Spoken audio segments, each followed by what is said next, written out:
کربلا میں نواسہ رسول فرماتے ہیں اے ظالموں میں تمہارے رسول کا نواسہ حسین ہوں. آج 10 محرم کے دن دنیاوی دولت کے لیے میرے عزیز و اقارب کو شہید کر دیا. میرے عباس کے بازو کاٹ لیے. میرے علی اکبر جو شبیہ رسول تھا اس کے کلیجے میں برچھی کو مار دیا. میرے 6 ماہ کے علی اصغر پہ بھی رحم نہ کیا, اس کو بھی تیر مار کے پیاسا شہید کر دیا. آج میں اس زمین و آسمان کے بیچ میں یہ اعلان کرتا ہوں کہ اگر اللہ مجھے 1000 زندگیاں دیتا, 1000 اکبر دیتا, 1000 اصغر دیتا تو میں سب اللہ کے دین پہ قربان کر دیتا اور میرے خون کا ذرہ ذرہ اللہ کے دین کی گواہی دیتا رہتا. تاریخ نے لکھا فوج یزید سب زور زور سے ہنس رہی ہے, امام حسین کے خطبے کا مذاق اڑا رہی ہے. اتنے میں عمر بن سعد کہتا ہے حسین سے فردن فردن نہ لڑو کیونکہ یہ علی کا شیر ہے اور میں نے حسین کی جنگ دیکھی ہوئی ہے. اس کربلا میں کوئی بھی حسین کو ہرا نہیں سکتا. 700 کا لشکر حسین کے دائیں طرف سے اور 700 کا لشکر حسین کے بائیں طرف سے اکٹھا حملہ کرے. تاریخ نے لکھا علی کے شیر نے ایسے وار کیا کہ سب کے سب فنار ہو گئے. فوج یزید میں کوہرام برپا ہو گیا. جب یزید کے بڑے بڑے بہادر امام حسین کے ایک ہی وار سے فنار ہوتے تھے تو فوج یزید بھاگنا شروع ہو جاتی ہے. پھر عمر بن سعد کہتا ہے اب لشکر سے حسین کو شہید کرنا ممکن نہیں, جاؤ خیموں کو آگ لگا دو. بس کچھ ظالم خیام کو آگ لگاتے ہیں اور کچھ ظالم امام حسین علیہ السلام سے دور جا کر دور سے تیر نیزے اور برچیاں پھینکتے ہیں. تاریخ نے لکھا امام حسین کبھی خیام کی طرف جاتے ہیں کبھی میدان کی طرف آتے ہیں. پھر عمر بن سعد کہتا ہے جس کے ہاتھ میں جو چیز ہے وہ حسین کو مار دے. جس کے پاس نیزے تھے اس نے نیزے مارے, جس کے پاس تلواریں تھی وہ دور سے تلواریں مارتا رہا, جس کے پاس تیر تھے وہ امام حسین کا نشانہ لے کے تیر مارتا رہا. تاریخ نے لکھا جس کے پاس مارنے کے لیے کچھ نہ تھا وہ کربلا کی گرم زمین سے پتھر اٹھاتا اور امام حسین کو مارتا. امام حسین علیہ السلام آسمان کو دیکھ کے کہتے ہیں اے اللہ اس 3 دن کے پیاسے رسول اللہ کے نواسے کی جنگ دیکھ. اتنے میں آواز غائب آتی ہے اے حسین تیرا اللہ تجھ سے راضی ہو گیا.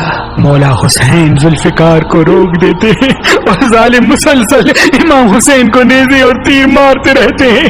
اتنی دیر میں ایک ظالم امام حسین علیہ السلام کو پیٹھ میں ایسا نیزہ مارتا ہے کہ آپ گھوڑے کی زین سے زمین پہ آ جاتے ہیں.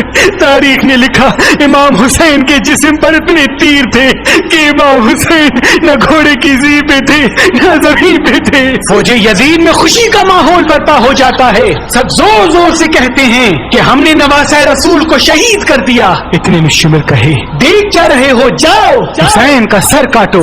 جو امام حسین کے قریب جاتا تو امام حسین کی آنکھوں میں ان کو رسول اللہ کا چہرہ نظر آتا اور وہ رو کے واپس آ جاتا.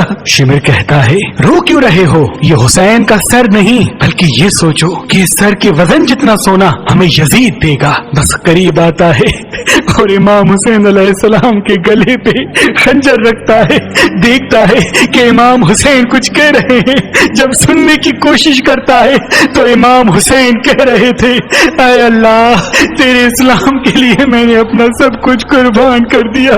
شمر ہنستا ہنستا امام حسین کی گردن کو کاٹتا ہے اور امام حسین کے سر سے امامہ اتار کے امام حسین کے بالوں سے پکڑ کر امام حسین کے سر کو نیزے پہ سوار کرتا ہے. فوج یزید جھومتی جاتی ہے. اہل بیت کے خیام چل رہے تھے, آل رسول زمین پہ بیٹھ کے رو رہی تھی. اتنے میں آواز آتی ہے جاؤ لوٹو. سنا ہے کہ رسول اللہ کے خاندان کے پاس کئی قیمتی سامان ہیں. بس خیام میں فوج آ جاتی ہے. کوئی رسول اللہ کا امامہ لے کے جاتا ہے, کوئی مولا علی کی تلوار لے کے جاتا ہے, کوئی بیویوں کے سروں سے چادریں چھین لیتا ہے, کوئی بی بی سکینہ کے کانوں سے بالیاں کھینچ لیتا ہے. اتنے میں آسمان رونے لگا, زمین تڑپنے لگی. امام سجاد نے جب دیکھا کہ زمین اپنی جگہ چھوڑ رہی ہے, آسمان پھٹنا چاہتا ہے تو آپ نے سجدے میں سر رکھا اور اللہ کا شکر کرنا شروع کر دیا کہ اے اللہ تیرا شکر ہے کہ تو نے آسمان پیدا کیا, اے اللہ تیرا شکر ہے کہ تو نے زمین کو بچھایا, اے اللہ اپنی نعمتوں کو تمام نہ کرنا, ان سے انسانوں کی سزا آنے والی پوری انسانیت کو نہ دینا۔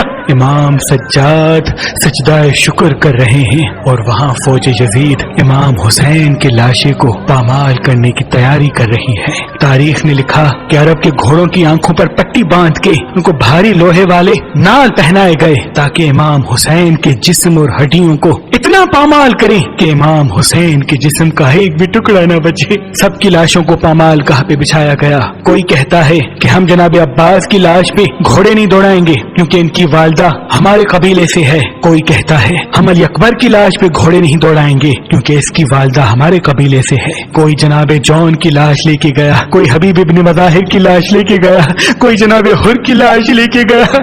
تاریخ نے لکھا سب کی لاشیں ہٹنے لگی، صرف کربلا کی گرم زمین پہ امام حسین کی لاش پڑی رہی۔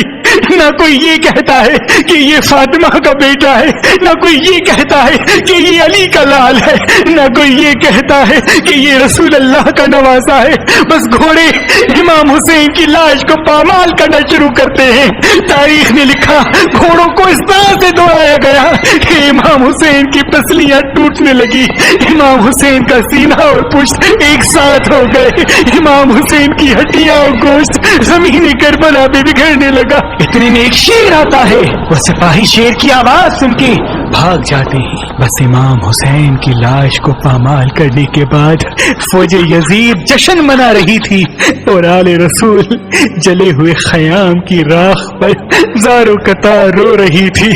بی بی زینب کبھی عباس کو یاد کر کے روتی ہے، کبھی اکبر کو یاد کر کے روتی ہے، کبھی معصوم علی اصغر کو یاد کر کے روتی ہے، تو کبھی دور سے اپنے بھائی کے جسم کے ٹکڑوں کو دیکھ کے اپنے نانا رسول اللہ کو کہتی ہے یا رسول اللہ آپ کی امت نے اس حسین کے جسم کو پامال کر دیا جس کو آپ کندھوں پہ اٹھا کے کہتے تھے کہ یہ جنت کا سردار ہے، یہ مجھ سے ہے میں اس سے ہوں، یہ مجھ سے ہے میں اس سے ہوں، یہ مجھ سے ہے